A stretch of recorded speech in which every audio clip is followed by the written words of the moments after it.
കുറേയധികം നാളായി ആഗ്രഹിക്കുന്ന ഒരു കാര്യമാണ് കേക്ക് വ്ലോഗ് ചെയ്യാനായിട്ട്. അതിനുള്ളൊരു സമയവും സാഹചര്യവും ഒത്തുവന്നത് ഇപ്പോഴാണ് കേട്ടോ. ഈ ഒരു ദിവസം ചെയ്യാനായിട്ട് കുറേയധികം വർക്ക്സ് ഉള്ളത് കൊണ്ട് തന്നെ ബേക്കിംഗ് പരിപാടികളൊക്കെ തലേദിവസം ചെയ്തു വെച്ചിട്ടുണ്ടായിരുന്നു. രാവിലെ നേരത്തെ എഴുന്നേറ്റ് ക്രം കോട്ടിംഗ് ഒക്കെ ചെയ്ത് വെക്കുന്നുണ്ട്. മോർണിംഗ് ഒരു 8 o'clock നമുക്കൊരു ഓറിയോ കേക്ക് ഡെലിവറി ചെയ്ത് കൊടുക്കാനുണ്ട്. സോ അതിൻ്റെ ഫൈനൽ ഫിനിഷിംഗ് വർക്ക്സും ഒക്കെ കഴിഞ്ഞ് നമ്മൾ ആ ഒരു കേക്ക് ഡെലിവറി ചെയ്ത് കൊടുത്തു കേട്ടോ. പിന്നെ 11 o'clock എൻ്റെ ഫ്രണ്ടിൻ്റെ വാവയുടെ ബാപ്റ്റിസത്തിനുള്ള ഒരു കേക്കും കൂടിയും ടേബിൾ സെറ്റും ഉണ്ടായിരുന്നു. അതിൻ്റെ ഫോണ്ടൻ ഫിഗർ മാത്രം ഇൻക്ലൂഡ് ചെയ്യാൻ പറ്റിയിട്ടുണ്ടായിരുന്നുള്ളൂ. കേക്കിൻ്റെ ഫോട്ടോ പോലും എടുക്കാനുള്ള ഒരു സമയം ആ ദിവസം കിട്ടിയിട്ടുണ്ടായിരുന്നില്ല കേട്ടോ. ആ ഒരു കേക്കും ടേബിൾ സെറ്റും സെറ്റ് ചെയ്ത് നമുക്ക് ഈവനിങ്ങിലോട്ട് 2 വൈറ്റ് ഫോറസ്റ്റ് കേക്ക് ഉണ്ടായിരുന്നു. അതിലൊന്ന് കസ്റ്റമൈസ്ഡ് ഡിസൈൻ ആയിരുന്നു.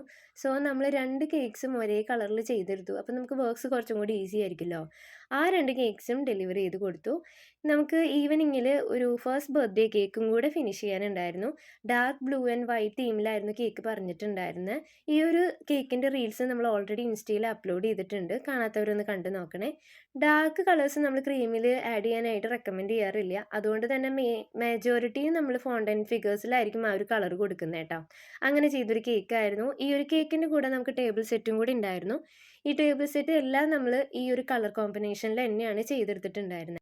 ആ ഒരു കേക്കും ടേബിൾ സെറ്റൊക്കെ ഫിനിഷ് ചെയ്തതിന് ശേഷം നമ്മൾ ഫോട്ടോ എടുക്കാനായിട്ട് ടേബിൾ അറേഞ്ച് ചെയ്യുമ്പോൾ ഭയങ്കര സാറ്റിസ്ഫൈങ് ആണ് കേട്ടോ. അങ്ങനെയുള്ള സിറ്റുവേഷൻസ് എനിക്ക് ഭയങ്കര കുറവാണ്. ലാസ്റ്റ് മിനിറ്റുള്ള ഓട്ടപ്പാച്ചിലിൽ ഫോട്ടോസ് ഒന്നും എടുക്കാൻ പറ്റാറില്ല കേട്ടോ. അങ്ങനെ നമ്മൾ ആ ഒരു കേക്ക് സെറ്റ് ചെയ്ത് കൊടുത്ത് വന്നതിന് ശേഷം നമുക്ക് പിറ്റേ ദിവസത്തേക്ക് വേണ്ടി റിട്ടേൺ ഗിഫ്റ്റ് അറേഞ്ച് ചെയ്ത് കൊടുക്കാനുണ്ട് കേട്ടോ. 150 എണ്ണമാണ് അവർ പറഞ്ഞിട്ടുണ്ടായിരുന്നത്. ആ ഒരു റിട്ടേൺ ഗിഫ്റ്റ് ഫുള്ള് കംപ്ലീറ്റ് ചെയ്തിട്ടാണ് കിടന്നിട്ടുണ്ടായിരുന്നത്. അല്ലെങ്കിൽ പിറ്റേ ദിവസം ഭയങ്കര ബിസി ആയിരിക്കും. അങ്ങനെ ഫ്രഷൊക്കെ ആയി നമുക്ക് ഫ്ലിപ്കാർട്ടിൽ നിന്ന് ഒരു കൊറിയർ വന്നിട്ടുണ്ടായിരുന്നു. എൻ്റെ കേക്ക് ഐറ്റംസൊക്കെ കേക്ക് റിലേറ്റഡ് ആയിട്ടുള്ള ടൂൾസൊക്കെ ഓർഗനൈസ് ചെയ്ത് വെക്കാനുള്ള ഒരു ഓർഗനൈസറാണ്. ഭയങ്കര സ്പേഷ്യസ് ആണ് കേട്ടോ. എൻ്റെ കുറേ കേക്കിന് ആവശ്യമുള്ള ടൂൾസൊക്കെ എനിക്ക് ഇതിൽ വെക്കാനായിട്ട് പറ്റിയിട്ടുണ്ടായിരുന്നു. ഇതിൻ്റെ പല കളേഴ്സ് അവൈലബിൾ ആണ്. ഈ ഒരു റേറ്റിന് ഇത് ആണ് കേട്ടോ. ഈ ഒരു പ്രൊഡക്റ്റ് ഞാൻ ടാഗ് ചെയ്ത് കൊടുക്കാം. ആവശ്യമുള്ളവർ ചെക്കൗട്ട് ചെയ്ത് നോക്കാം.